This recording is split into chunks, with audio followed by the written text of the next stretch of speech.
Reporte 100.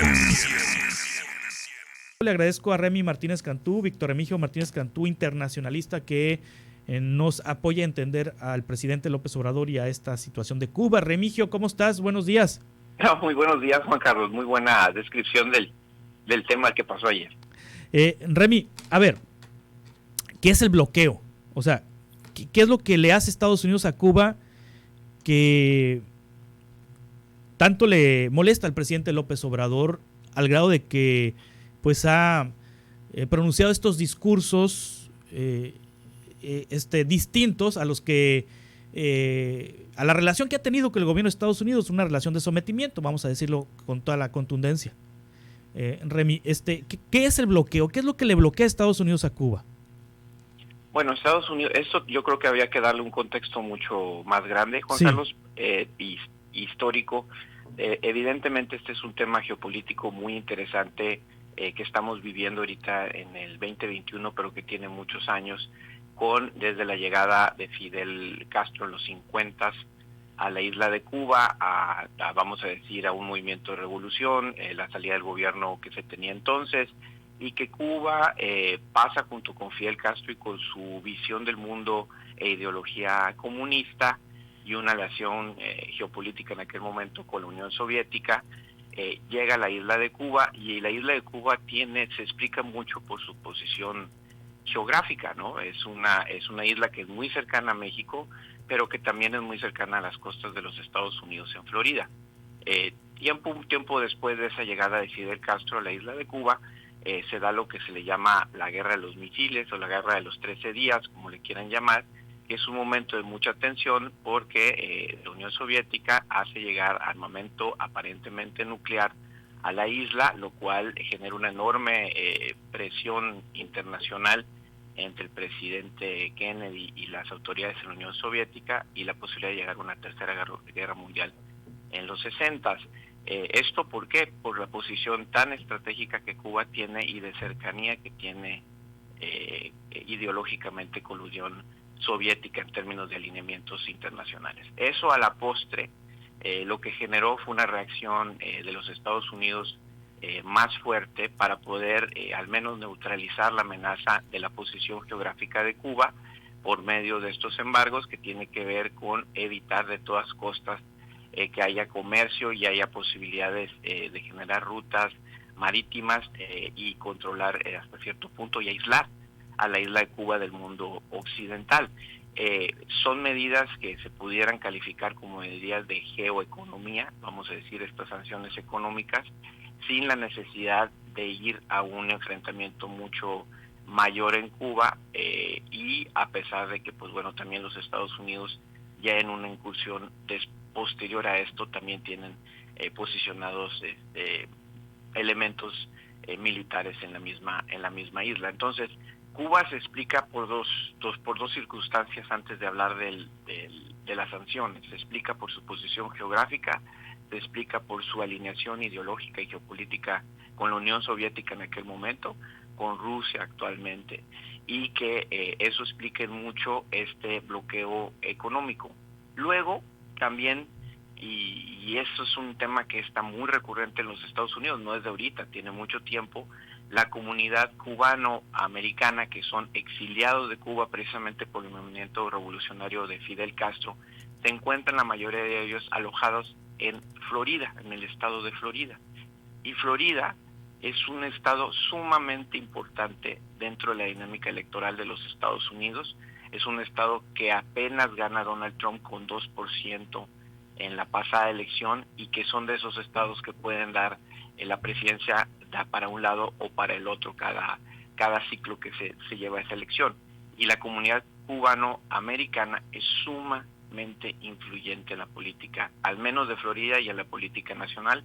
Recordemos que tienen a Ted Cruz como uno de los senadores importantes dentro de esta dinámica en el Senado, que es un senador influyente, y Marco Rubio, que en particular también tiene su origen y su base en Florida, y que también es otro senador muy influyente en la política norteamericana. Entonces, tenemos dinámicas geopolíticas, tenemos dinámicas de política interior, y que hacen difícil que Donald vamos a decir que Joe Biden, perdón, cambie su posición de bloqueo económico.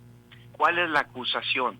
Pues bueno, que en este año, en 11 de julio, precisamente por la pandemia y por estas circunstancias tan precarias que han enfrentado muchos países en el mundo, y en especial Cuba, ha habido un llamado a la protesta pacífica, se narra, que fue transmitida en algunas comunicaciones en Internet, y eso generó una reacción fuerte del gobierno de echar hacia atrás estas protestas, bloquear comunicaciones por Internet y apagar estas manifestaciones en contra del gobierno de Díaz-Canel, precisamente por las circunstancias tan precarias que la población cubana pasa en estos momentos, no solamente el racionamiento de alimentos, sino cortes en energía de luz y también otras cosas. Entonces la situación es muy complicada.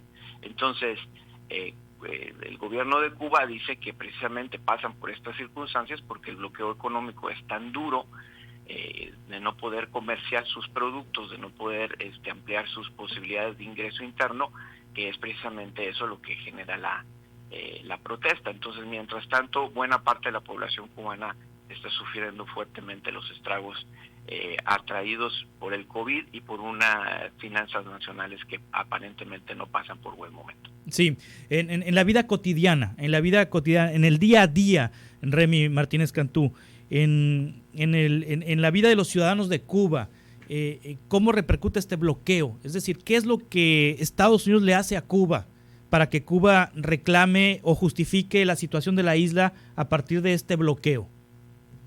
Bueno, lo que Estados Unidos implementó ya desde hace muchos años, sí, y ha seguido reforzando, tiene que ver con básicamente la clausura de rutas comerciales hacia Cuba, sí, ¿no?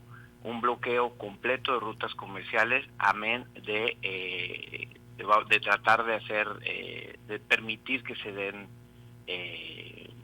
acuerdos de intercambio de productos comerciales, etcétera, etcétera. No, o sea, Cuba básicamente está completamente bloqueada por los Estados Unidos en los hechos y físicamente. Entonces, Cuba está básicamente muy debilitada. Obama en su momento trató de generar un esquema todavía con el hermano de Fidel Castro, con Raúl, visitó la isla, reaperturó la embajada, trató de abrir canales de comunicación como se abrieron con Irán para tratar de negociar una circunstancia diferente. Habría que decirlo, la administración demócrata es una administración, vamos a decir que en términos ideológicos se encuentra más en el centro izquierda en los Estados Unidos y que no necesariamente tiene tanto resquemor en tratar con el régimen cubano y tratar de buscar soluciones que les permitan a ellos levantar estas sanciones económicas.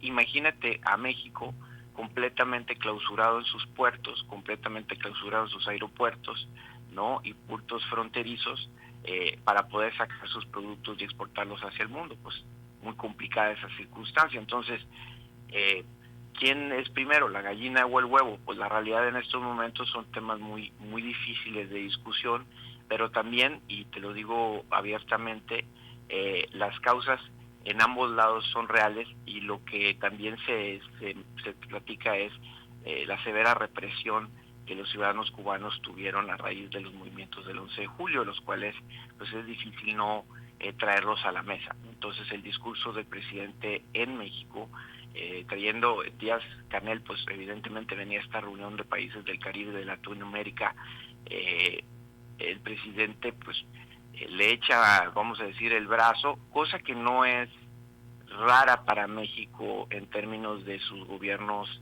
anteriores, sobre todo cuando el PRI era gobierno federal. México siempre se ha distinguido por tener una cercanía con Fidel Castro como una especie de puente de comunicación, e incluso pues el barco Granma, el barco Abuela, que sale con Fidel Castro, pues sale de las costas mexicanas. Entonces México tiene mucho que ver en esta relación, y aparentemente pues también el presidente considera que debe de salir en apoyo de Díaz-Canel, lo cual por poco es un poco mucho controversial a los ojos de los cubanos y a los ojos de la disidencia cubana en los Estados Unidos. Sí. Se ve difícil que Estados Unidos cambie sus posiciones de bloqueo en este momento, precisamente y sobre todo porque las dinámicas internas los hace pensar más en los intereses internos que otra cosa, ¿no? Entonces, complicada la circunstancia. Si uno revisa la prensa el día de hoy, la verdad, la prensa de Florida no trata muy bien al presidente de México. Realmente no lo ve como algo que es loable, o que haya sido un puente, o que sea una intermediación, o que haya sido algo importante. Lo ven como un simbolismo que ellos no comparten, precisamente porque se da en esta dinámica ideológica, histórica y de mucho sentimiento que hay en la comunidad exiliada de cubanos en los Estados Unidos, y que seguramente presionan todavía aún más al gobierno de Biden para que las medidas de bloqueo y de diálogo sean todavía mucho más fuertes. Muy bien, muchas gracias, Víctor Remigio Martínez Cantú, por ayudarnos a entender esta situación. Estamos en contacto para seguir conversando sobre estos temas. Claro que sí, Juan Carlos. Hasta pronto. Es el internacionalista Víctor Remigio Martínez Cantú. Reporte 100.